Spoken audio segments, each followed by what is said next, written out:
up in Queens, Jackson Heights, 89th Street, Roosevelt Avenue. And it was pretty rough, you know, and then I moved around a little bit.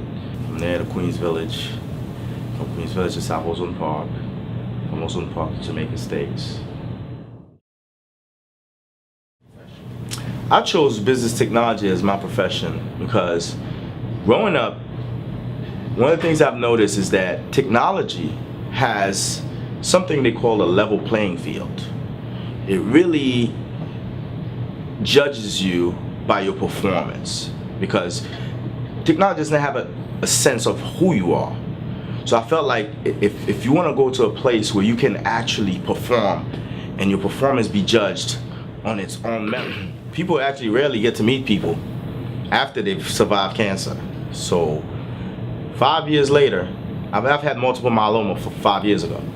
So having gone through it and having come out the other side, one of the things I learned is that time is precious.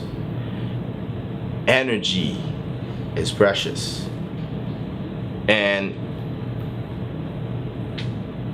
you start looking at the world a little bit differently.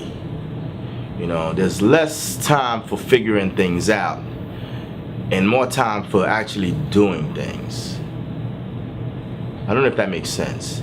I know there's a big part of my life I really spent time planning and figuring out what my next move should be. But after cancer, it was mostly about do anything, do something, leave your mark, because you don't know how much longer you have. So part of the reason I actually teach with such passion in the classroom, which you've referred to, is because I feel the energy has to be given to the student, has to be expressed, has to be displayed. I survived cancer for a reason. And I felt like teaching probably had something to do with it. And I really used it as therapy. So I wouldn't leave teaching, even if I had another opportunity.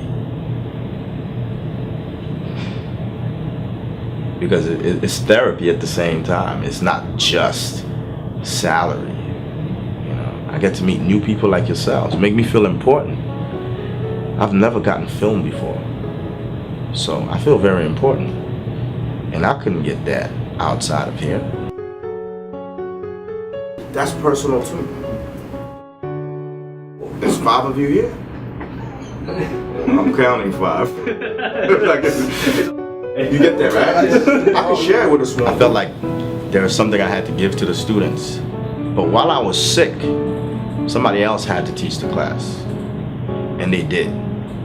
One of the things that I found out the students wanted a little bit more.